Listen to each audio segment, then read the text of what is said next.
A friend of mine has puffy eyelids. They don't swell up that much, but just enough to be annoying. Just think how thin our eyelids are. 1 millimeter of inflammation can make us really uncomfortable. She went to her doctor and was prescribed a medication that controls the swelling. But she doesn't want to be constantly rubbing cream on her eyelids for the rest of her life. And neither would I. Would you? Swollen eyelids are a symptom of something else. She thought it could be a food allergy. So she tried the elimination diet. She cut out eggs, soy, wheat gluten, dairy products, citrus, alcohol, artificial sweeteners, preservatives, and colors, sugar, coffee, tea, and get this, chocolate. Oh. She told me the hardest part was actually to give up bread. So for a long time, she was just eating roasted vegetables, brown rice, miso soup, and fish. I asked her about the miso soup. It's like, doesn't that come from soy? But she reminded me of the health benefits of fermented food. She kept a journal of what she was all eating, and after 3 days, if her eyelids didn't swell up, she could add something to her diet. Sometimes she didn't log what she ate, or she forgot and introduced 2 things at a time, and her eyelids puffed up and she didn't know which one. Was it the sugar or was it the eggs? She had to start all over. I met with her on Zoom once. It was about near the lunch hour. And I saw what she was eating: prunes and tuna fish. It's a bit tricky. Sometimes you never know what is quite setting you off. It must be frustrating, but I gotta hand it to her dedication to get at the root of the problem. Every body is different. What is harmful to you might be harmless to me. And also our body's reaction might depend on the environment we're in. It might not have been the foreign object she was putting into her body. It could have been the cat, combined with some slight allergic reaction to food. Our bodies are complex and sometimes out of balance. And it can take time to figure things out. After months now, my friend tells me she is 60% better. What if we eliminated everything that brings us unhappiness and suffering? What if we ingested the basics, just the basics, to feed our souls? What if we were dedicated and took the time to examine our own inner life, and then only added the things that bring us happiness? If something caused pain or suffering, we just don't do it anymore. Now, we cannot completely avoid pain and suffering. We are embodied bodies living in a flawed world.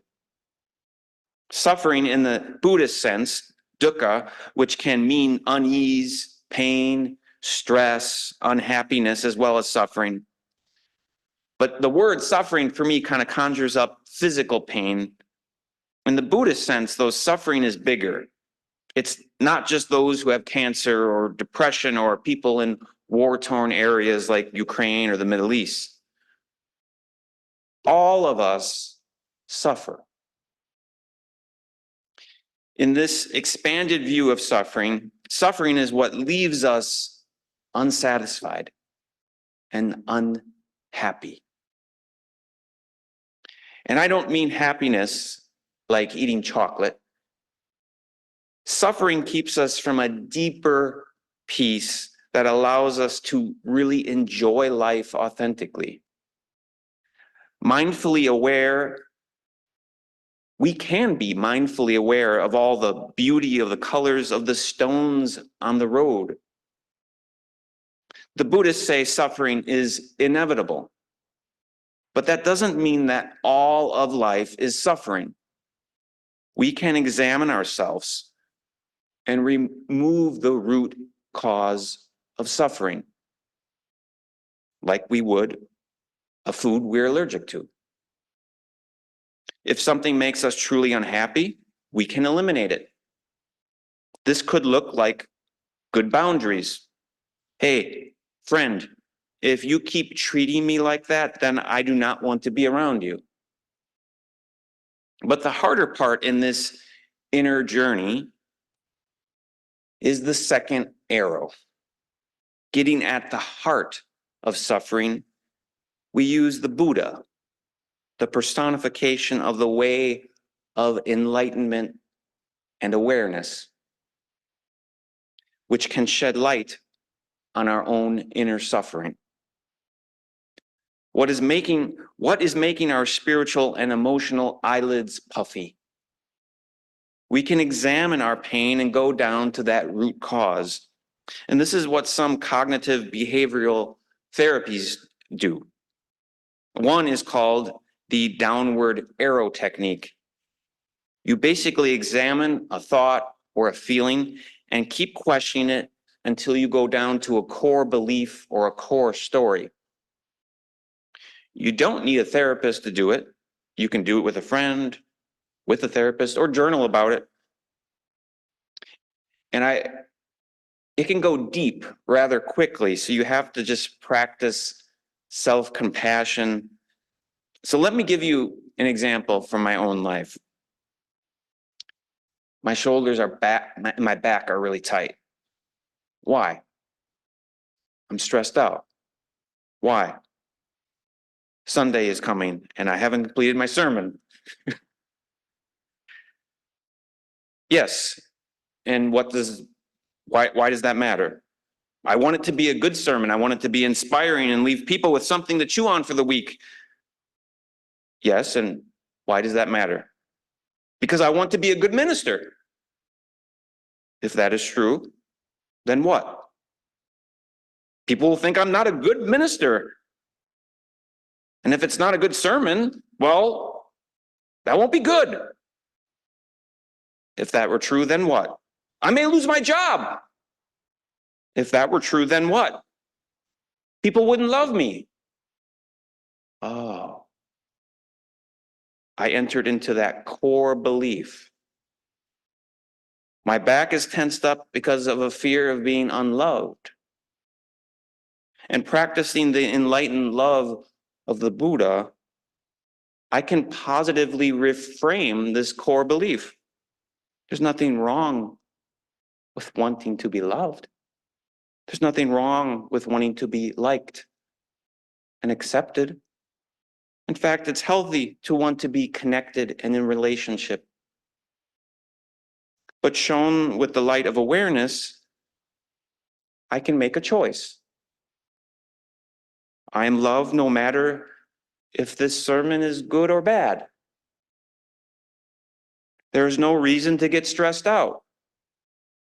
I can enjoy the whole process of crafting the sermon. The sermon can be an act of happiness.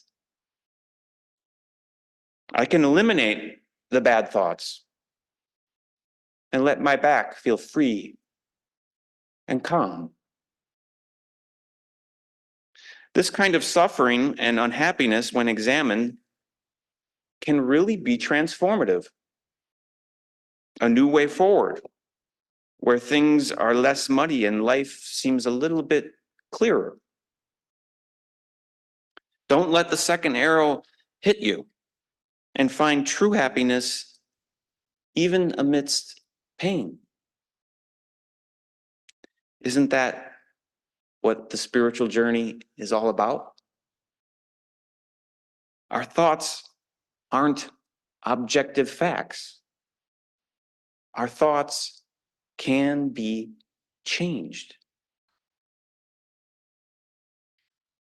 Now, we don't have to be on the prunes and tuna fish diet, but we can periodically have the courage to examine our own fundamental underlying stories and beliefs that might actually be causing us harm and suffering. We are all different bodies. What might become a second arrow for you might not for me. Not only that, depending on the terrain and environment we are in, things may affect us differently. So be gentle to yourself, self-loving, have self-compassion. Treat yourself like you would a good friend.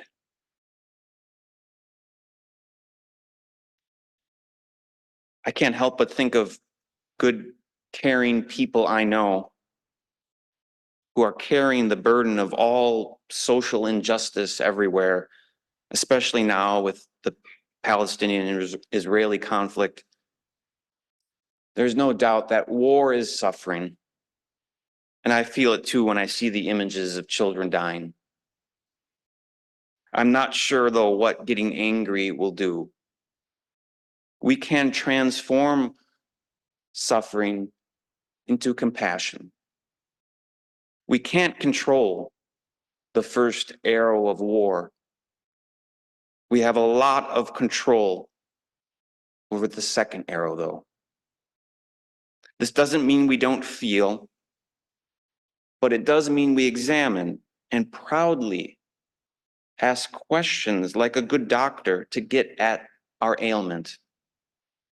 The Buddha said, when a wise person suffers, she asks herself, what can I do to free myself from this suffering? Who can help me? But when a foolish person suffers, she asks herself, who has wronged me? How can I show others I am the victim of wrongdoing? How can I punish those who caused my suffering? Sometimes the things that are causing us stress might actually be something beneficial. An elimination diet could force us to get very creative with cooking. My tight back and shoulders is a good reminder to work on my sermon. Do the things that truly make you happy. Get together with friends and family. Come to church, meditate, read good literature that fills you with happiness, journal, take walks alone, make food with family and friends. After all, happiness lies in our hearts. The heart of the Buddha is within each of us. When we are mindful, the Buddha is there. We touch this inner Buddha every time we look at our suffering honestly with self-compassion. May we all recognize this inner Buddha of compassion. Eliminate the things that cause us to suffer and recognize we do have control over that second arrow. So may it be. Amen.